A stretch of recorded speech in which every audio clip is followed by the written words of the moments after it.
अध्यादेश कब जारी करता है?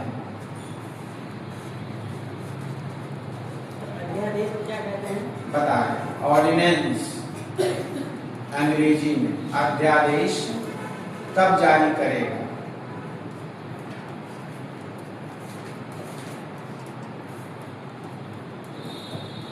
समझ लीजिए। उसके बाद देखो, आपके यहाँ नियम बनने के लिए, रूल बनने के लिए आपके दो हाउस हैं, एक लोकसभा और एक राज्यसभा, या यूं हम कहें कि संसद के 3 अंग हैं, लोकसभा, राज्यसभा और राष्ट्रपति।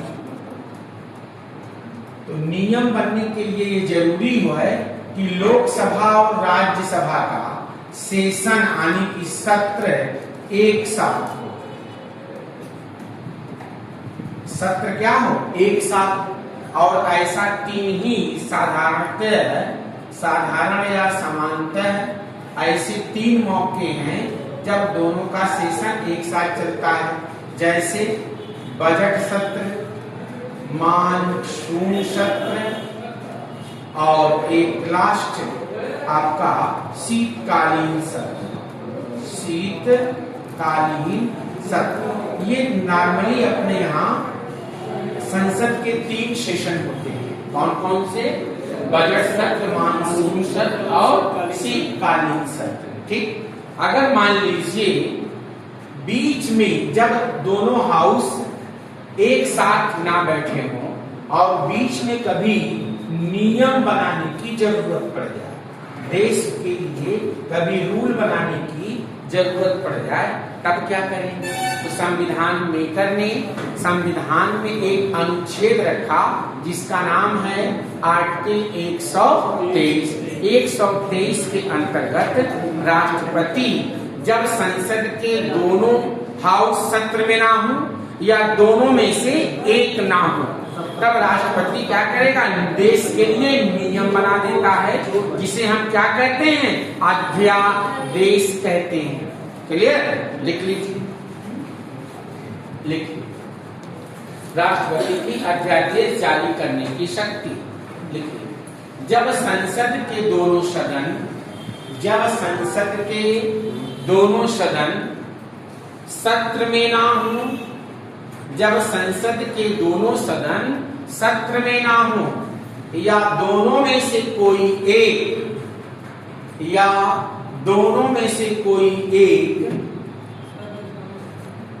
सत्र में ना हो या दोनों में से कोई एक सत्र में ना हो। सेशन का मतलब समझते हैं? हाँ, जब ये नियम है कि 2 सत्रों के बीच, संसद के 2 बैठकों के बीच 6 महीने से ज्यादा का अंतर नहीं होना चाहिए, यानी कि साल में कम से कम 2, मैक्सिमम 3-4 बार भी हो सकता है कि हाउस क्या होगा? लोकसभा की क्या बुलाई जाएगी? बैठक बुलाई जाएगी और राज्यसभा की बैठक बुलाई जाएगी। क्यों बुलाई जाएगी? क्योंकि संसद ही आपके देश की सबसे बड़ी नियम या बनाने की क्या है? संस्था है। यानी कि पूरे देश की पॉलिसीज क्या होगी, नीति क्या होगी, देश में नियम क्या होगा, बजट कैसे बनेगा, ये सारे काम कौन करता है? संसद करती है।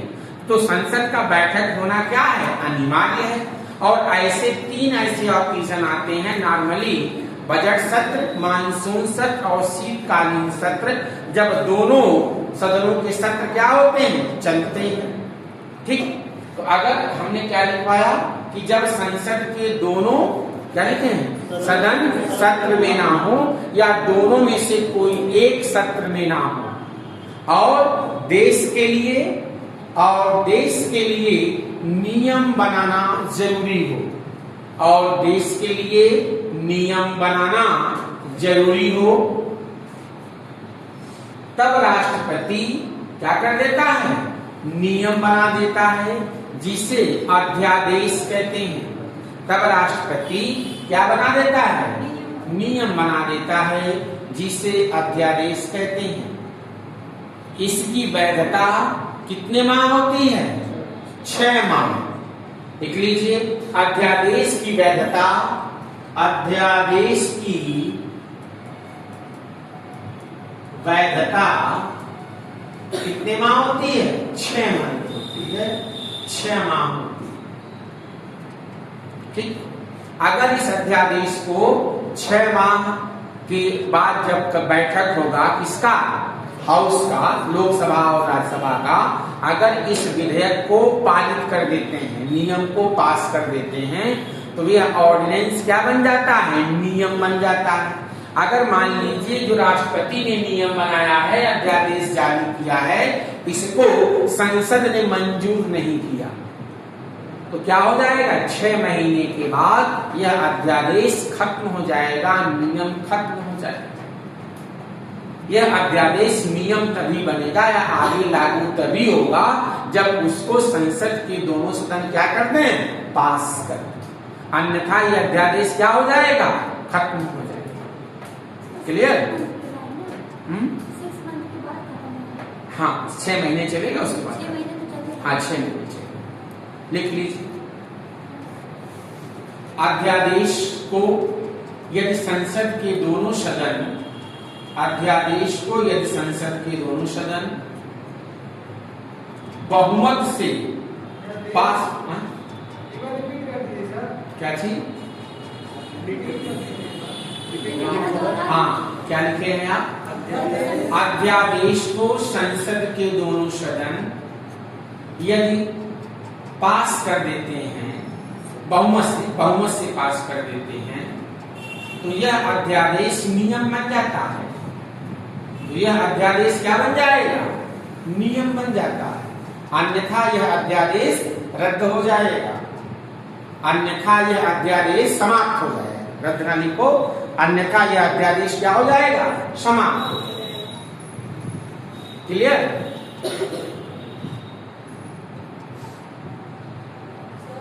हाँ हाँ, लिखना है, लिखे हो क्या? क्या लिखेंगे आप? हम कोई देख के नहीं बोल रहे हैं, आप जहां तक लिखो उसके आगे बताओ, तो आगे बताएं। पास कर देता है तो यह अध्यादेश नियम बन जाता है, अन्यथा यह अध्यादेश क्या हो जाएगा? समाप्त हो जाएगा। यह अध्यादेश नियम बन जाएगा, अन्यथा यह अध्यादेश क्या हो जाएगा? समाप्त हो जाएगा। क्लियर? अच्छा, एक चीज बताइए, ये यूपीएससी ने भी पूछा है, एक सिंपल क्वेश्चन है, क्या राष्ट्रपति की अध्यादेश जारी करने की शक्ति संसद के नियम बनाने की शक्ति के समानांतर है? समानांतर समझते हैं, पैरेलल समझते हैं, समानांतर या पैरेलल है? ये बताइए, क्या राष्ट्रपति के अध्यादेश जारी करने की शक्ति संसद के नियम बनाने की शक्ति के समानांतर है? बोलो। बिल्कुल सही नहीं है। क्यों नहीं है? क्योंकि राष्ट्रपति ऑर्डिनेंस तभी जारी करेगा जब 2 कंडीशन हो, नियम बनाना जरूरी हो देश के लिए और संसद के दोनों हाउस सेशन में ना हो, तभी बना सकता है। अगर संसद के दोनों हाउस सेशन में है तो president of India have no power to issue the ordinance, वह नियम नहीं बना सकता है। इसलिए राष्ट्रपति की अध्यादेश जारी करने की शक्ति संसद के नियम बनाने की शक्ति के समानांतर नहीं। क्लियर? चलिए अगला आप लिखिए। इतना ही पूछता है आपके वनडे एग्जाम में, ऑर्डिनेंस कब जारी होता है, कौन जारी करता है, इसकी वैधता किसकी होती है और किस अनुच्छेद में। इससे ज्यादा नहीं आता है, जो एक आता है उसको समझा दिया। यह अध्यादेश जारी करने की शक्ति राष्ट्रपति की संसद के नियम बनाने की शक्ति के समानांतर नहीं होती है। क्यों? क्योंकि राष्ट्रपति अध्यादेश तब जारी करता है जब संसद के दोनों सत्र हाउस सेशन में ना हो और नियम बनाना जरूरी हो, और संसद का तो काम ही है देश के लिए नियम बनाना। चलिए आगे लिखिए, राष्ट्रपति की वीटो शक्ति।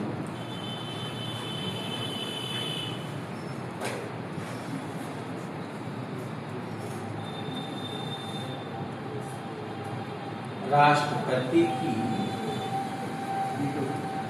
वीटो शक्ति या पावर।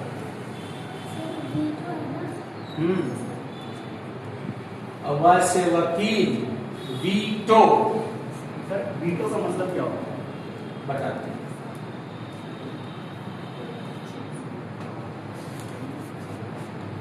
वीटो का मतलब क्या होता है? वीटो का मतलब होता है किसी भी नियम पर अगर संसद के दोनों हाउस कोई नियम बनाते हैं, कोई रूल बनाते हैं, अगर वह अपने वीटो पावर का इस्तेमाल कर देगा तो वह नियम नहीं बन पाएगा। यानी कि राष्ट्रपति के द्वारा प्रयोग की गई अपनी शक्ति, जिससे कि किसी संसद के द्वारा बनाए गए या पास किए गए विधेयक को नियम बनने से रोक देगा। एक तरह से राष्ट्रपति के निषेधाज्ञा यह जो बिल पास किया गया है यह नियम नहीं बनेगा। है बात समझ में? एक तरह से किसी भी हाउस यानी कि संसद के दोनों हाउस के द्वारा पास किसी विधेयक को नियम बनने से रोकता है बात समझ? नियम बनने से क्या करता है? रोकता है। अब समझो, आपके संविधान में एक आर्टिकल है 111। इस 111 में कहा गया है कि जो संसद के दो हाउस हैं, लोकसभा और राज्यसभा, अगर ये किसी विधेयक को पास करके राष्ट्रपति के पास सहमति के लिए, किसके लिए?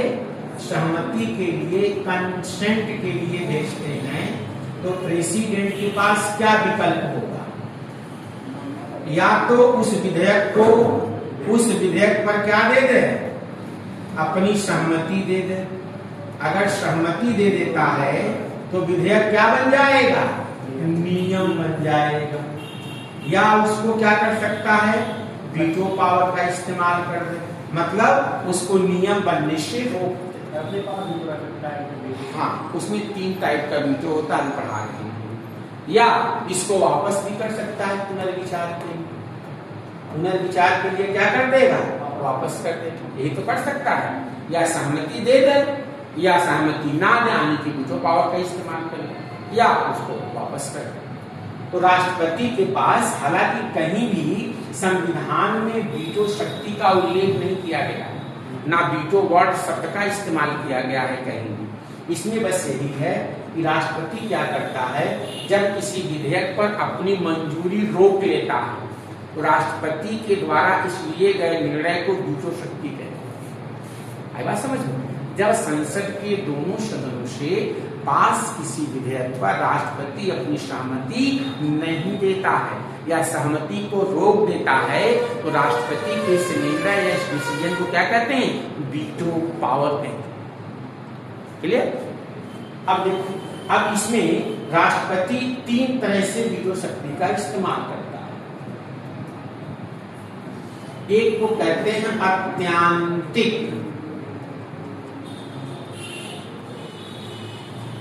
वीटो, या इसको एब्सोल्यूट वीटो। अत्यांतिक वीटो या एब्सोल्यूट वीटो। दूसरा है सस्पेंसिव, का मतलब होता है निलंबनकारी, निलंबनकारी वीटो। और तीसरा होता है पॉकेट वीटो, पॉकेट वीटो। तो राष्ट्रपति अपने 3 वीटो का इस्तेमाल करता है, भी लिखवा देंगे। एक पॉकेट वीटो, एक सस्पेंसिव वीटो, एक अत्यांतिक वीटो। देखो, अत्यांतिक वीटो का प्रयोग करता है। अत्यांतिक वीटो 2 कंडीशन में प्रयोग करता है। जब कोई विधेयक प्राइवेट विधेयक हो, विधेयक क्या हो? प्राइवेट हो। विधेयक प्राइवेट होगा क्या मतलब है बताते हैं। और नई सरकार राष्ट्रपति को विधेयक पर मंजूरी ना देने की सलाह दे दे। अब इसको समझ लीजिए होता क्या है। अब एक बार और ब्रीफ कर रहे हैं। संसद के दोनों सदनों के द्वारा पारित किसी विधेयक पर जब तक राष्ट्रपति की मंजूरी नहीं मिलती है तब तक वह विधेयक नियम नहीं बनता है। अब राष्ट्रपति के पास 3 ऑप्शन होता है।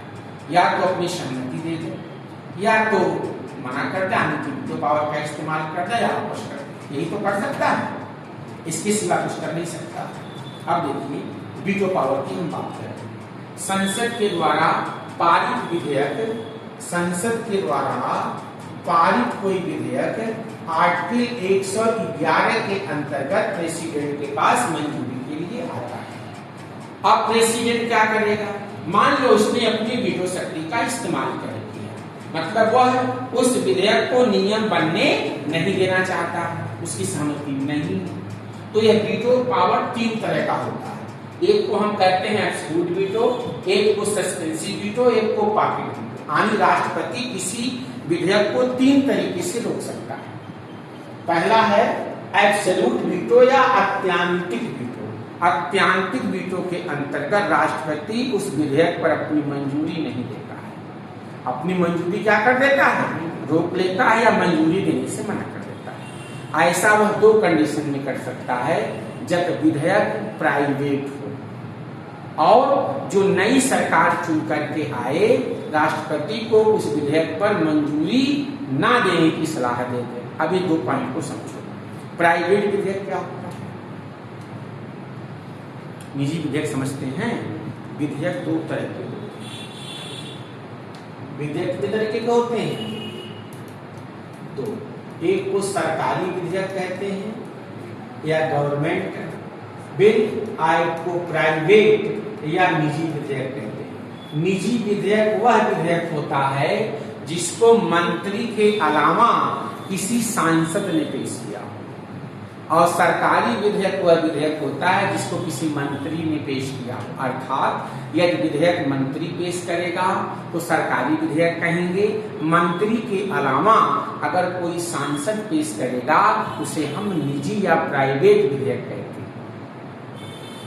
ठीक, इस कंडीशन में करेगा अगर विधेयक क्या है? प्राइवेट है। दूसरा, जैसे मान लीजिए आज मोदी आपके प्रधानमंत्री है, मोदी जी, इन्होंने कोई नियम पास किया, दोनों हाउस ने पास कर दिया और मुर्मू जी के पास सहमति के लिए भेज दिया। कल को चंद्रबाबू नायडू और नीतीश कुमार ने समर्थन वापस भेज दिया। सरकार क्या हो गई? चली गई। और बिल पर अभी मुर्मू जी ने साइन नहीं किया था, आपकी राष्ट्रपति महोदया साइन नहीं की थी। कल को राहुल गांधी प्रधानमंत्री बन गए।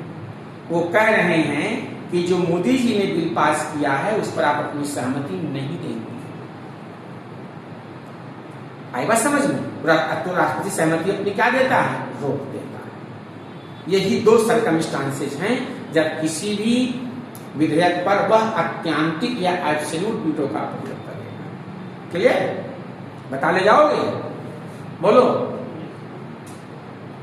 अब सस्पेंसिव वीटो क्या होता है? सस्पेंसिव वीटो का सिर्फ ये मतलब होता है संसद के द्वारा पारित किसी विधेयक को पुनर्विचार के लिए वापस भेज देता है, इसको दोबारा इस पर विचार करिए। अगर संसद दोबारा विचार करके उसमें कुछ संशोधन करके या बिना संशोधन के एज इट इज, दोनों कंडीशन है, या तो संशोधन करके पास करे या बिना संशोधन के एज इट इज पास कर देगा, तो क्या होगा? राष्ट्रपति अपनी सहमति देने के लिए बाध्य। President of India have bound to give his assent if house of the parliament with amendment या विदाउट अमेंडमेंट उस विधेयक को पास कर देता है। मतलब एक बार विचार करने के लिए वापस कर देता है। 3 महीने के लिए रोक भी सकता है। 3 माह के लिए रोक भी सकता है। ऐसा कोई नियम नहीं है। तो सर वो अपने पास रख सकता है। वो अपने पास कितने भी समय रख सकता है, अभी बता रहे हैं, अभी समझा रहे हैं। अगला है पॉकेट वीटो। पॉकेट वीटो का मतलब संसद के द्वारा पारित कोई विधेयक पर राष्ट्रपति ना हाँ करेगा, ना करेगा, ना वापस करेगा, अपने जेब में रख लेगा और इस तरह से विधेयक क्या होता है? समाप्त हो जाता है। इसे पॉकेट वीटो कहते हैं। ठीक, अब यहाँ 3 महीने वाली कोई यह बात आप 3 महीने वाला कह रहे हो, ये सुप्रीम कोर्ट ने निर्णय दिया था जिसको लेकर के बवाल मचा था। सुप्रीम कोर्ट ने कहा कि राज्यपाल हो चाहे राष्ट्रपति हो, क्योंकि आपके आर्टिकल 111 में ये कहीं नहीं लिखा है कि राष्ट्रपति संसद के द्वारा पारित विधेयक पर अपनी सहमति 1 महीने में देगा। 2 महीने में देगा कि 3 महीने में देगा, ये कहीं नहीं लिखा है। लेकिन अमेरिका में लिखा है। अमेरिका के संविधान में अगर वहां की सदन ने, संसद ने किसी विधेयक को पास कर दिया है तो 10 दिन के भीतर राष्ट्रपति को अपनी सहमति देनी पड़ती है। या तो दें या तो वापस करें, चाहे जो करें, मतलब उस पर निर्णय लेना होता है। लेकिन हमारे संविधान में लिखा है एज सून एज पॉसिबल, यथाशीघ्र राष्ट्रपति उस पर अपनी सहमति देगा। अब यथाशीघ्र का मतलब 1 दिन भी होता है, 1 महीना भी होता है, 1 साल भी होता है। तो इसी को लेकर के तमिलनाडु जो गवर्नमेंट थी, स्टालिन जो वहां के वो थे, सीएम थे, उन्होंने सुप्रीम कोर्ट में केस किया था। क्योंकि वहां के जो गवर्नर थे, एक नहीं एक विधेयक को 10-10 बार कोई जवाब नहीं दे रहे थे। तब सुप्रीम कोर्ट ने कहा कि अब जो है 3 महीने के अंदर राष्ट्रपति और राज्यपाल उस विधेयक पर अपनी क्या ले लें, निर्णय लें कि पास करना है कि नहीं करना, जो भी करना है ले लें। अब उसको इतने लंबे समय तक मत लटकाइए।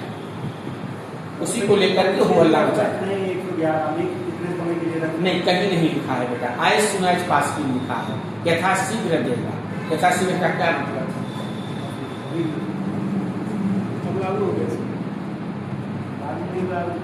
इसको लेकर के सुप्रीम कोर्ट ने गाइडलाइन जारी की। चलिए लिख लीजिए, लिख लो फटाफट भाई।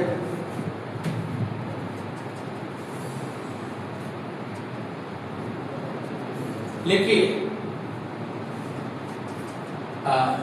राष्ट्रपति की वीटो शक्ति लिख लिया।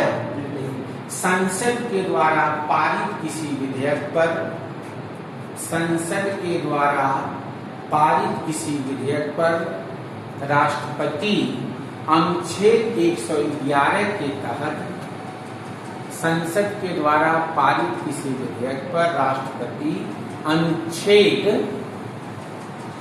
111 के अंतर्गत अपनी सहमति यथाशीघ्र देगा। 111 111 के अंतर्गत अपनी सहमति यथाशीघ्र देगा।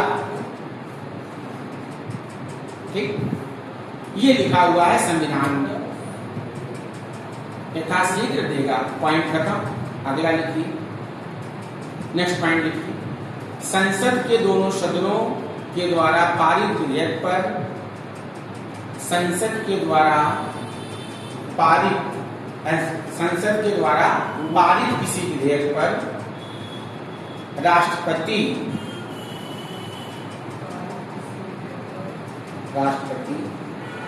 यदि अपनी सहमति नहीं देता है, यदि अपनी सहमति नहीं देता है या रोक लेता है, अर्थात राष्ट्रपति का संसद के द्वारा पारित विधेयक पर, संसद के द्वारा पारित विधेयक पर सहमति ना देना, दोनों सदनों के द्वारा पारित विधेयक पर राष्ट्रपति के द्वारा सहमति ना देना, संसद के दोनों सदनों के द्वारा पारित विधेयक पर राष्ट्रपति के द्वारा सहमति ना देना राष्ट्रपति की वीटो शक्ति कहलाती है। संसद के दोनों सदनों के द्वारा पारित विधेयक पर राष्ट्रपति के द्वारा सहमति ना देना राष्ट्रपति की वीटो शक्ति कहलाती है। ठीक, अब लिखिए, राष्ट्रपति 3 प्रकार से वीटो शक्ति का प्रयोग करता है। राष्ट्रपति 3 तरह के, ऐसे लिख लो, राष्ट्रपति 3 प्रकार का या 3 तरह के वीटो शक्ति का प्रयोग करता है। 3 तरह के वीटो शक्ति का प्रयोग करता है। पहला लिख लीजिए, अत्यंतिक वीटो। अत्यंतिक वीटो, अत्यंतिक वीटो, या इसको इंग्लिश में एब्सोल्यूट वीटो भी कहते हैं। क्या कहते हैं? एब्सोल्यूट वीटो कहते हैं या अत्यंतिक वीटो कहते हैं।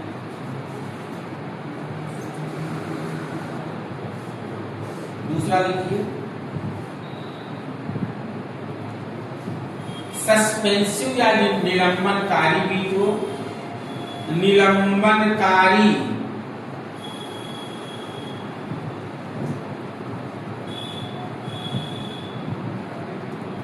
लिख लेंगे निलंबनकारी या सस्पेंसिव वीटो। और तीसरा लिखिए पॉकेट वीटो। क्या लिखेंगे? Pocket veto. अत्यांतिक लिख लिए हो,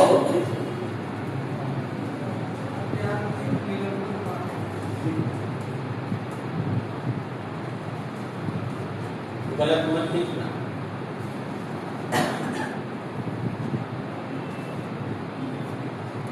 वीटो, ठीक। ये 3 तरह से अपने वीटो शक्ति का प्रयोग करता है। अब इसका डिटेल लिखवाएं कि रहने दें? लिखवा दें? एक लाइन तो लिखवा दो। चलो लिखो। पहला नंबर हेडिंग अत्यांतिक वीटो। चलो भाई लिखो अत्यांतिक वीटो। लिखो अत्यांतिक वीटो लिखो। जब राष्ट्रपति संसद के द्वारा पारित किसी विधेयक पर, जब राष्ट्रपति संसद के द्वारा पारित किसी विधेयक पर अपनी सहमति देने से मना कर देता है, पारित किसी विधेयक पर अपनी सहमति देने से मना कर देता है, तो इसे अत्यांतिक वीटो कहते हैं। तो इसे क्या कहते हैं? अत्यांतिक वीटो कहते हैं।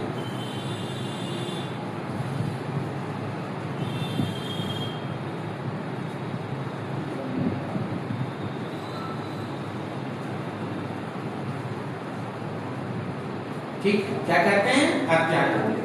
अगर आगे लिखिए राष्ट्रपति इस वीटो का प्रयोग दो, लिखिए राष्ट्रपति इस वीटो का प्रयोग 2 अवस्थाओं में करता है या 2 परिस्थितियों में करता है।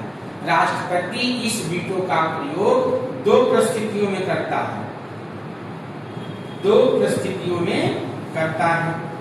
पहला, जब विधेयक निजी हो, जब विधेयक क्या हो? प्राइवेट या निजी हो। और दूसरा, जब विधेयक क्या हो?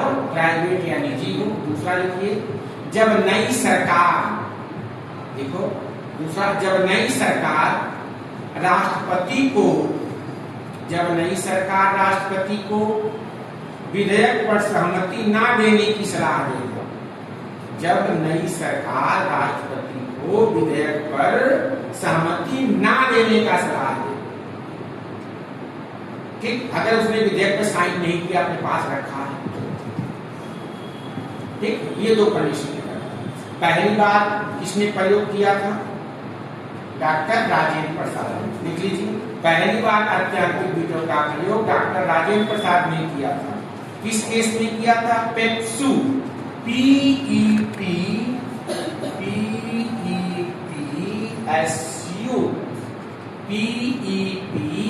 PEPSU पेप्सू बिल के संबंध में किया था। पेप्सू क्या है समझा रहे हैं? देखो पहली बार राष्ट्रपति डॉक्टर राजेंद्र प्रसाद ने पेप्सू बिल के संबंध में अत्यांतिक वीटो का प्रयोग किया था। पेप्सू बिल के संबंध में अत्यांतिक वीटो का प्रयोग किया था। अब ये पेप्सू का फुल फॉर्म लिख लो। ये क्या था? Patiala and east Punjab state union. Patiala लिख लोगे, Patiala, PATIALA, Patiala, Patiala and east Punjab union, Patiala and east Punjab union, इसी को पेप्सू कहते हैं। Patiala and east Punjab state union, sorry east state, एक क्या सौ है ना, state Punjab union, Patiala and east Punjab state union, एक वर्ड छूट गया था, Patiala and east state Punjab union, इस केस में किया था। ये जनरली ये प्रिंसली स्टेट थे, छोटे छोटे राजवाड़े थे, इनको मिलाया जा रहा था। उधर हिमाचल बन रहा था, इधर पंजाब बन रहा था, तो कुछ को उधर भेजना था, कुछ को इधर भेजना था। तो राजवाड़े जाने को तैयार नहीं थे, बदमाशी कर रहे थे। उसी के ये भी अगला लिखिए सस्पेंसिव वीटो। सस्पेंसिव वीटो लिखिए निलंबनकारी वीटो। निलंबनकारी वीटो जल्दी लिखो भाई इसको, लिखो। निलंबनकारी वीटो का प्रयोग राष्ट्रपति तब करता है। निलंबनकारी वीटो का प्रयोग राष्ट्रपति तब करता है जब किसी विधेयक को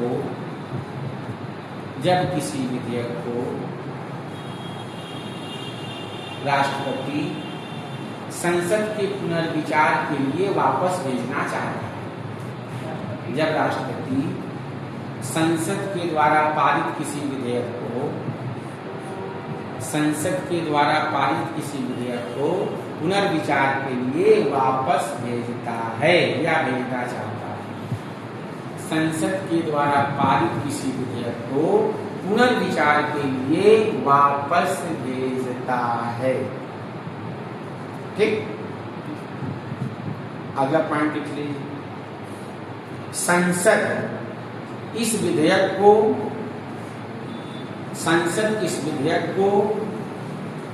एज इट इज, मतलब इसी रूप में, एज इट इज मतलब इसी रूप में, या इसमें कुछ संशोधन के साथ, या इसमें कुछ संशोधन के साथ विधेयक को पास करके दोबारा राष्ट्रपति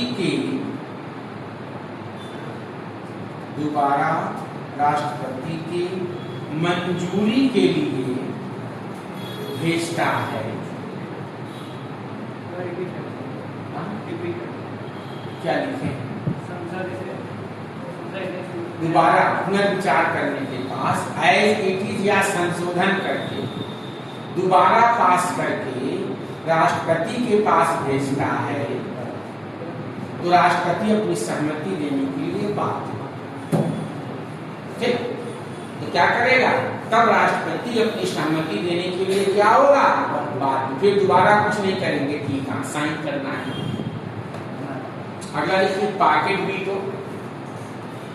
पॉकेट वीटो देखो भाई, पॉकेट वीटो। गर्मी ज्यादा हो रही है, उमस ज्यादा है, ह्यूमिडिटी क्या है यहाँ पे। लखनऊ में रोज बारिश हो रही है, रोज ही हम भीग जाते हैं। सुबह सुबह जाना होता है पढ़ाने, भीग जाते हैं। ठीक, चलो यहाँ बारिश ही नहीं हो रही, गर्मी बहुत है। हाँ, लखनऊ में 13 सेंटर है। ऐसे एंट्रेंस एग्जाम होता है, ऐसे होता है जैसे आगे। पॉकेट वीटो, जब संसद के द्वारा पारित किसी विधेयक पर राष्ट्रपति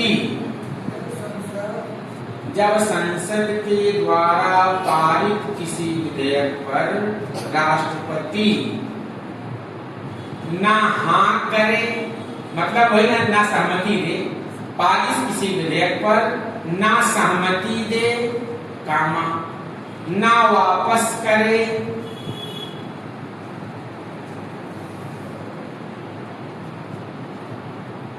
ना सहमति देगा ना वापस करेगा। ठीक, ना हाँ ना सहमति देगा और ना वापस करेगा। ठीक, और क्या कर लेगा? वह अपने पास रख लेगा। वह अपने पास विधेयक को क्या करेगा? रख लेगा। नो रिटर्न नो कंसेंट, कहाँ रख लेगा? Put in his jail. तो इसे पॉकेट वीटो कहते हैं। ना हाँ ना वापस। सिंपल देखो, ना तो वह हाँ करेगा, ना तो वह ना भी नहीं करेगा और ना वापस करेगा। एक लाइन में ना हाँ ना नाम ना वापस कहाँ रख लेगा? अपने जेब में रख लेगा। इसे क्या कहेंगे? पॉकेट वीटो कहेंगे। और पहली बार ज्ञानी जैल सिंह ने डाक संशोधन विधेयक, लिख लीजिए, पहली बार ज्ञानी जैल सिंह ने, ज्ञानी जैल सिंह आपके राष्ट्रपति महोदय रह चुके हैं। जैल, जेल नहीं, एक मात्रा और बढ़ा देना, जेल को जैल बना दो। ज्ञानी जैल सिंह, देखो यहां दिख रहा है, ज्ञानी आगे लिख लेना। ज्ञानी जैल सिंह ने डाक संशोधन विधेयक के संबंध में किया था। पहली बार पॉकेट वीटो का प्रयोग ज्ञानी जैल सिंह ने डाक संशोधन विधेयक के संबंध में किया था। वीटो वही लग रहा है, पैकेट वाला, दोनों वीटो नहीं लग रहा है। अब भाई 3 उसके पास ऑप्शन होता है, वीटो तो यही लग रहा है, यही लग रहा है। चलो यही लग रहा है। अब लिखिए राष्ट्रपति की क्षमादान शक्तियां, pardoning power of president of India. Sir जैसे अगर राष्ट्रपति के पद पे रहते हैं कैसे? Pardoning power, pardon PARD, pardon ING, pardoning power of president, राष्ट्रपति की क्षमादान शक्ति। यहाँ कुछ कह रहे हैं क्या? जैसे राष्ट्रपति अपने पद पे रहते हुए कोई काम करता है तो इस वजह से स्टूडेंट दे दिया, नहीं नहीं नहीं, जब तक राष्ट्रपति अपने पद पर है उसके खिलाफ भारत के किसी न्यायालय में कोई मुकदमा चलेगा ही नहीं, तो पनिशमेंट कैसे होगा? हाँ, आपको हमने जब आर्टिकल 14 पढ़ाया था तो ये बात बताया था कि क्रिमिनल केसेस में राष्ट्रपति के पद पर रहते हुए कोई मुकदमा नहीं लिखा जाएगा। सिर्फ सिविल मामले में जमीन जायदाद का विवाद है तो 2 महीना पूर्व नोटिस देके मुकदमा स्टार्ट होगा, और सिविल मामले में किसी सजा होती नहीं है साहब। ठीक, चलो अगला लिखिए, राष्ट्रपति की क्षमादान शक्ति गवर्नर के पास भी होता है, लेकिन इसमें अंतर है, ये मृत्यु दंड को माफ कर देगा, गवर्नर नहीं कर पाता। बाकी दोनों की सेम। आर्टिकल कितना है बताइए? 72। चलो कोई बताएगा इसके बारे में थोड़ा मोड़ा? अगर किसी अपराधी को हाँ क्या कह बेटा?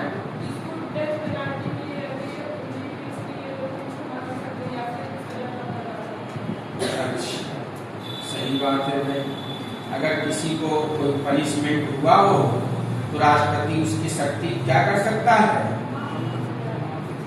माफ कर सकता है। चलिए भाई माफ करवा दिया जाए। देखो अगर सर कोई गलती राष्ट्रपति से हो जाए तो क्या चीज, कैसी गलती बेटा? अच्छा किसी को टपका दें तो उनके लिए छूट मिली हुई है राष्ट्रपति को। उनको पहले उनके पद से हटाइए, तब उसके बाद उनके ऊपर करना चाहिए। हाँ पहले महाभियोग लगा के हटाइए। जब तक वो, देखो ऐसा इसलिए है बेटा कि जैसे आपके घर में आपके गार्जियन, तो क्या कभी एक माँ बाप अपने बच्चे की हत्या करेगा? Normal circumstances. तो राष्ट्रपति आपका क्या होता है? देश का क्या है? गार्जियन। तो उससे ये उम्मीद नहीं की जाती है कि वो ऐसा कोई काम करेगा। ठीक, क्या कह रहे हो?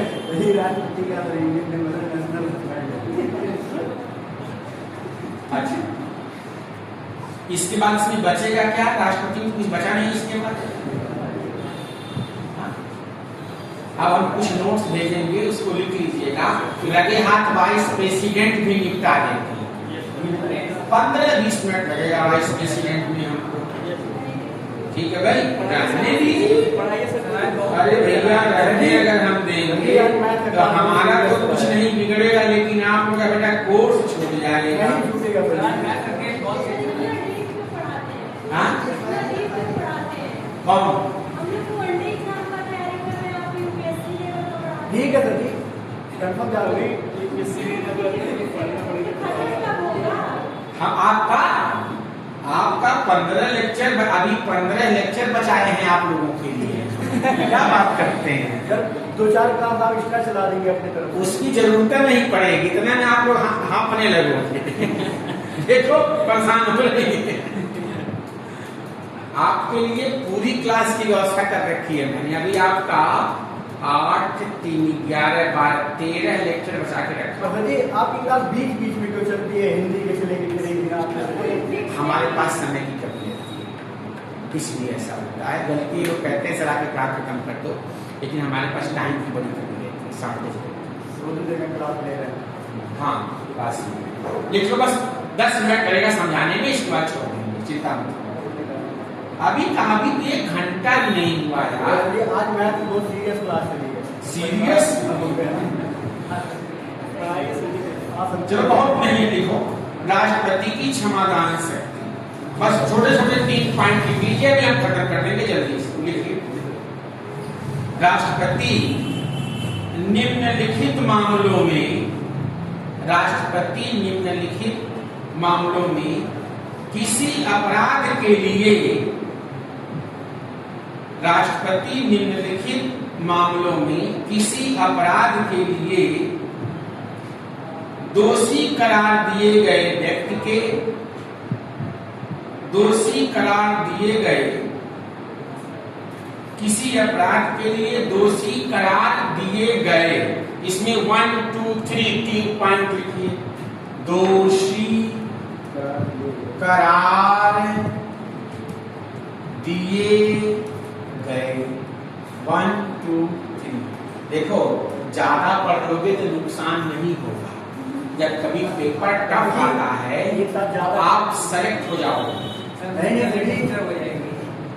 हम बता रहे हैं क्या, अगर कभी कभी पेपर टेढ़ा बना देता है, लोग कहते बहुत टफ पेपर आ गया, लेकिन जब आप सब कुछ पढ़े रहोगे तो उनका आप बैंड बजा के चले आओगे। तो सर जी, जैसे पूरा महीने का कोर्स ज्यादा हो जाता है क्या?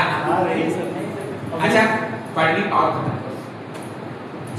लिखो। पहला, संघीय विधि के विरुद्ध किसी अपराध के लिए दिए गए दंड। संघीय, देखो, संघीय विधि के विरुद्ध, संघीय विधि के विरुद्ध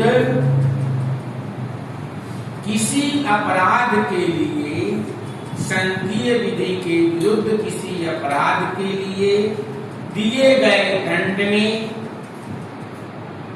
किसी अपराध के लिए दिए गए दंड में। दूसरा लिखिए, सैन्य न्यायालय द्वारा दिया गया दंड, सैन्य न्यायालय,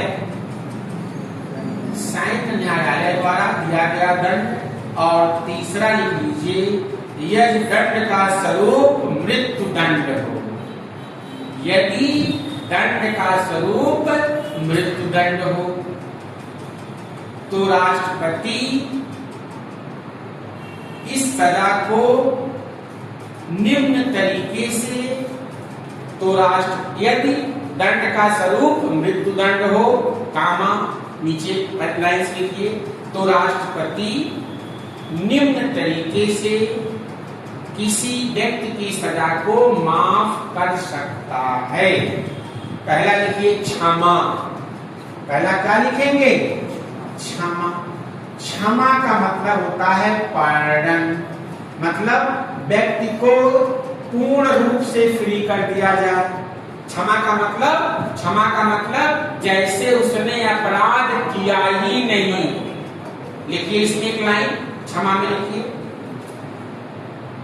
क्षमा के अंतर्गत दंड और बंदीकरण, क्षमा के अंतर्गत दंड और बंदीकरण, दंड और बंदीकरण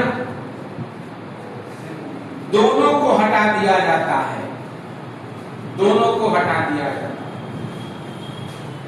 और सभी निर्हरताओं से मुक्त कर दिया जाता है, और सभी निर्हरताओं, डिस्क्वालिफिकेशन, और सभी निर्हरताओं से क्या कर दिया जाता है? मुक्त कर दिया जाता है। क्लियर? क्या नाम है आपका, जरा बताइए टोपी वाले भाई साहब। हाँ, चंद्र केतु। समझ लो भाई, ये हैं आपके चंद्र केतु। क्यों भाई? केतु। अब मान लो चंद्र केतु ने किसी बी को गोली मार के हत्या कर दी, इनको सुप्रीम कोर्ट ने फाइनली सजाए मृत्युदंड दे दी। अब मोदी जी से मान लीजिए गड़बड़, सरकार के लिए ये कहां चले गए, माफीनामा में, और सरकार ने इनकी सजा को क्या कर दिया, माफ। तो माफ करने का मतलब, दंड का मतलब 1,00,000 2,00,000 इन पर जो फाइन लगा था वो भी खत्म, दंडादेश 6 महीने रहेंगे कि फांसी लटकेंगे वो भी खत्म। और आप जानते हैं अगर किसी व्यक्ति को सजा हो जाती है तो नौकरी करने के लायक नहीं बचता है, उसको भी खत्म कर देंगे। मतलब जैसे ही उन्होंने कोई अपराध किया ही ना, राष्ट्रपति के पास एकदम 100% जैसे पहले थे वैसे हो गए। चलो अगला लिखो, समझ सको आ गया ये? अगला लिखिए लघुकरण। लघुकरण, अरे भाई भागो नहीं, लघुकरण।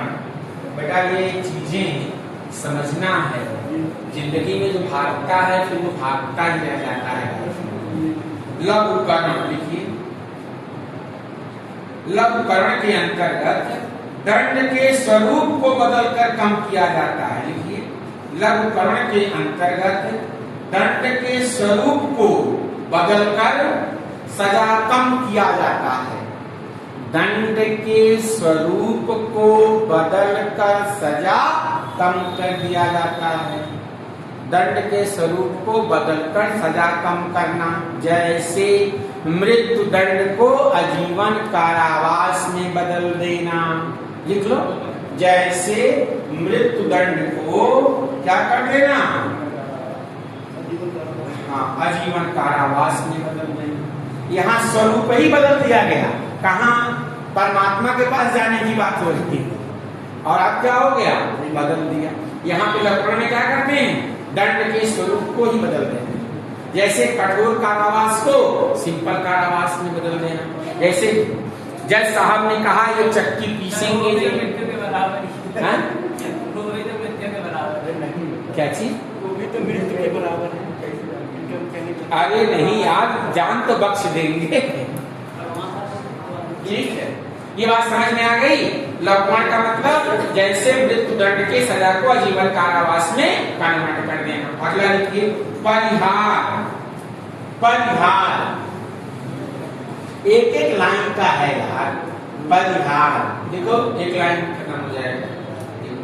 परिहार के अंतर्गत दंड के प्रकृति में, परिहार के अंतर्गत दंड के प्रकृति में परिवर्तन किए बिना, दंड के प्रकृति में परिवर्तन किए बिना उसकी अवधि कम करना। दंड के प्रकृति में परिवर्तन किए बिना उसकी अवधि कम करना। जैसे मान लीजिए किसी व्यक्ति को 5 साल तक कठोर या सश्रम कारावास की सजा थी, अब उसको घटा करके 3 साल कर दिया गया, लेकिन प्रकृति कठोर ही रहेगी। 5 साल के बजाय आप 3 साल में चक्की पीसेंगे, लेकिन चक्की पीसने का है, चक्की पीसेंगे। ठीक है, काम करना पड़ता है, पत्थर पत्थर पड़वाते हैं, फिल्म में देखते नहीं हो, देख लो भैया, इधर उधर हिल ना गया हो बुला दो उनको, चेक करके देख लो आ रहा है, आ रहा है, चलो ठीक है, समझ लो इसको भाई। तो इसमें करते क्या है, एक जो सजा है उसके अमाउंट को कम कर देते हैं, 10 साल को 5 साल या 5 साल को 3 साल घटा देते, लेकिन स्वरूप नहीं करते। हाँ मिलता है, काम करोगे उसका पैसा मिलता है, लेकिन इतना नहीं मिलता है। आगे लिखिए विराम, जल्दी लिख लो, विराम। विराम कौन से राम, विराम। लिखिए, विराम का अर्थ है किसी दोषी को, विराम का अर्थ है किसी दोषी को मूल रूप से दी गई सजा को, किसी दोषी को मूल रूप से दी गई सजा को किसी विशेष परिस्थिति में कम करना। मूल रूप से दी गई सजा को किसी विशेष परिस्थिति में कम करना, जैसे विकलांगता, कोई विकलांग हो जाए, या महिला को गर्भवती हो गर्भावस्था में, दो लिख लो। जैसे शारीरिक विकलांगता या महिला को गर्भावस्था, ठीक है भाई। तो उसके सजा को क्या कर देते हैं? विराम कर देते हैं। क्लियर? अगला लिखिए, प्रविलंबन। प्रविलंबन,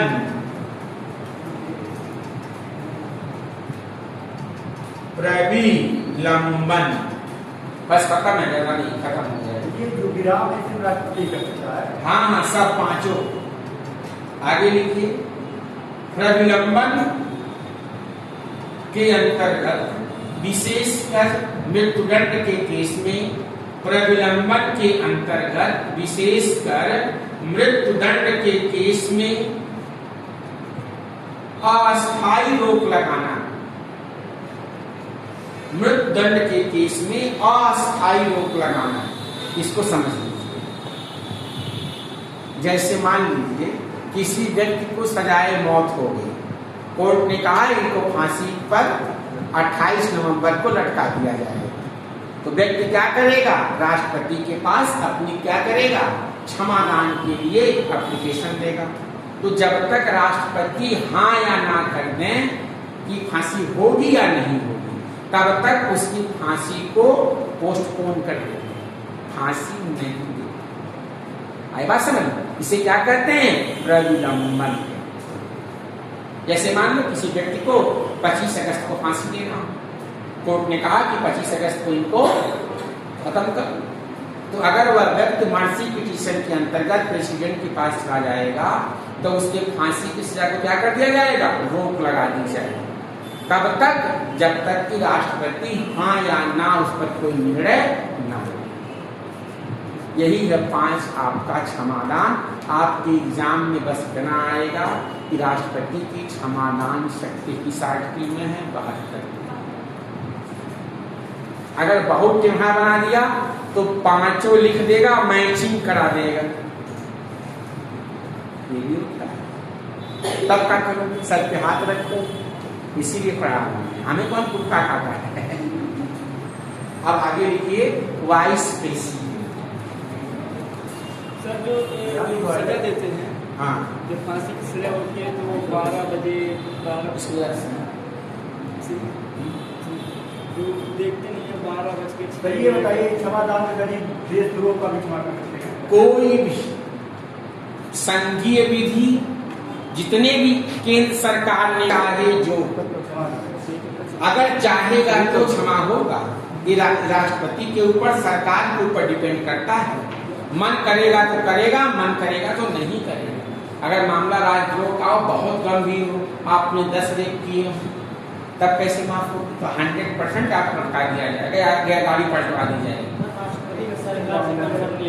100%। हाँ, सरकार से, सरकार जो कहती राष्ट्रपति वही करती है। इसमें देखो बेटा, इसमें राष्ट्रपति का मतलब सारा काम राष्ट्रपति अपने से नहीं करता है, वह कैबिनेट के आने की पीएम की सलाह पर करेगा। अध्यादेश जारी करके हटा देंगे। ठीक, अब देखिए वाइस प्रेसिडेंट उपराष्ट्रपति। अरे टाइम कहाँ हुआ? अरे सर जी, टाइम बहुत ज्यादा हो गया, 1 बजे लेके 4:30 बजे से। अरे तो हमारा तो अभी नहीं हुआ। आप भी 2 घंटा पढ़ाएंगे क्या? काहे वो पढ़ाएंगे, काहे हम कम पढ़ाएंगे। कभी कभी फॉर्म में आते हैं, आप जब आते हैं कभी फॉर्म में। अच्छा खाली सुन लो, हम नोट्स भेज देंगे, लिखना सुनेगा। 15 मिनट खाली हमें टाइम दे दो, 15 मिनट बस। देखो अब अगला है उपराष्ट्रपति। उप राष्ट्रपति का पद किस अनुच्छेद में है? 63। आर्टिकल 63 कहता है कि भारत का एक उपराष्ट्रपति होगा। उपराष्ट्रपति देश का दूसरा सर्वोच्च पद है, यही ना भाई? दूसरा सर्वोच्च पद है। पहला किसका है? राष्ट्रपति का। उपराष्ट्रपति का पद हम लोगों ने कहां से लिया है? अमेरिका से लिया है। Very good. अब हम लोग बात कर ले इनकी योग्यता की। क्या योग्यता होना चाहिए बताओ भाई? उम्र कितनी? भारत के नागरिक हो पाकिस्तान के? भारत के। चलो भाई, भारत के क्या हो? नागरिक। और उम्र कितनी? 35 साल। और लाभ के पद पे नाम। लाभ में क्या नहीं गिना जाएगा? अगर प्रेसिडेंट चुनाव लड़े, वाइस प्रेसिडेंट, राज्यों के राज्यपाल या संघ के यूनियन या स्टेट के मंत्री, तो इनके पद को लाभ का पद नहीं बनाना चाहिए। इनके चुनाव कैसे होता है? तो वही आनुपातिक प्रतिनिधित्व एवं एकल संक्रमणीय मत प्रणाली। इनके चुनाव में भाग कौन लेता है? चुनाव में भाग कौन लेता है?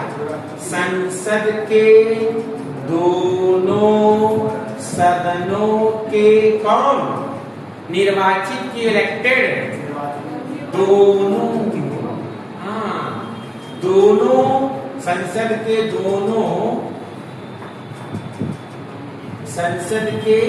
दोनों सदनों के सभी सदस्य, चाहे वह नॉमिनेटेड हो और चाहे इलेक्टेड हो, दोनों लोग भाग लेते हैं। जबकि राष्ट्रपति में सिर्फ इलेक्टेड भाग लेते हैं।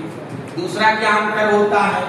उपराष्ट्रपति के चुनाव में जो राज्य की विधानसभा के एमएलए लोग हैं, ये भाग नहीं लेते, जबकि राष्ट्रपति में भाग लेते हैं। वाइस प्रेसिडेंट के केस में नहीं लेते। अगला देखिए, इनको आवाज नहीं। उपराष्ट्रपति का चुनाव लड़ने के लिए 15,000 रुपए सिक्योरिटी मनी, जिसको जमानत राशि कहते हैं, के रूप में आरबीआई के पास क्या करना होगा? जमा करना होगा। अगर कोई व्यक्ति कुल वैध मत का 1/6 वोट नहीं पाएगा तो क्या होगा? उसकी जमानत राशि जब्त हो जाएगी। क्लियर? अगला देखिए, इनके 20 इनके नाम का लोग प्रस्ताव रखें और 20 ही इसके क्या हो? समर्थक हो, अनुमोदक। 20 प्रस्तावक और 20 अनुमोदक। प्रेसिडेंट में 50-50 है। इनके केस में क्या है? 20-20। ठीक। अब इनकी योग्य कार्यकाल लिख लो भाई। इनका कार्यकाल कितना होता है? कार्यकाल शपथ ग्रहण से कितने वर्ष? 5 साल। शपथ कौन दिलाता है? प्रेसिडेंट या उनके द्वारा नियुक्त कोई व्यक्ति। शपथ भी करवा दो भाई। चलो, इनको शपथ भी दिलवा दो। और दिलाएगा या इनके द्वारा नियुक्त कोई व्यक्ति। कार्यकाल हो गया, शपथ हो गया, क्वालिफिकेशन हो गया। अब क्या बचा इनका? काल। क्या बचा इनका? काल। देखो खत्म हो गया, तो लोग झूठा परेशान होते। कार्य क्या है? राज्यसभा के क्या होते हैं ये? राज्यसभा के पदेन सभापति। पदेन का मतलब जो व्यक्ति उपराष्ट्रपति होगा वही राज्यसभा का क्या होगा?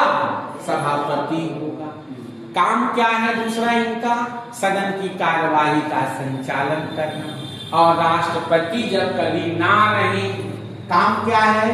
राज्यसभा की कार्यवाही का, राज्यसभा की कार्यवाही का क्या करना? संचालन करना। दूसरा, जब राष्ट्रपति का पद खाली हो, उनके त्याग पत्र से, मृत्युदंड से या किसी कारण से, तब क्या करेंगे? 6 माह तक उपराष्ट्रपति इस पद पर क्या करते हैं? कार्य करते हैं। वेतन कौन पाएंगे? जब प्रेसिडेंट ऑफ इंडिया राष्ट्रपति के रूप में काम करता है तो राष्ट्रपति के सारे वेतन, सारे विशेषाधिकार, सारी उन्नतियां, सारी सुविधाएं मिलती हैं। 4 लाख नहीं लेगा, 5 लाख लेगा। क्लियर? और उपराष्ट्रपति के पद पे फिर कौन जाएगा? जो उपसभापति रहेगा तब तक वो काम करेगा। अगर कभी सब व्यवस्था है संविधान में, अगर कभी प्रेसिडेंट और वाइस प्रेसिडेंट दोनों का पद खाली हो तब कौन राष्ट्रपति बनेगा? भारत का मुख्य न्यायाधीश एम हिदायतुल्लाह एक बार बन चुके हैं। अच्छा देखो, अमेरिकी उपराष्ट्रपति में हमारे में क्या अंतर है? अमेरिका वाला जो वाइस प्रेसिडेंट है, जैसे मान लो जो डोनाल्ड ट्रंप है, मान लो कल को इनकी डेथ हो जाए और इनका कार्यकाल मान लो 2 साल बचा हो, तो वाइस प्रेसिडेंट 2 साल के लिए काम करेगा बचे हुए कार्यकाल के लिए। हमारे यहाँ 6 माह से अधिक नहीं। और जो नया राष्ट्रपति चुन के आएगा वह पूरे 5 साल के लिए काम करेगा। ठीक? राष्ट्रपति अपना इस्तीफा किसको देता है? राष्ट्रपति उपराष्ट्रपति को और उपराष्ट्रपति राष्ट्रपति को। और जैसे ही उपराष्ट्रपति को राष्ट्रपति रिजाइन देगा, इसकी सूचना तुरंत उपराष्ट्रपति किसको देता है? लोकसभा अध्यक्ष को देगा। जब कभी vice president of India vice president को क्या देगा? इस्तीफा देगा, तो वाइस प्रेसिडेंट इसकी सूचना किसके देता है? लोकसभा। खत्म। इतने था वाइस प्रेसिडेंट। क्या मिनट लगाओ क्या? भाई हम तो कह रहे और पढ़ ना पढ़ी हो, चलो छोड़, क्या करना है, बंद कर दो, गर्मी हो।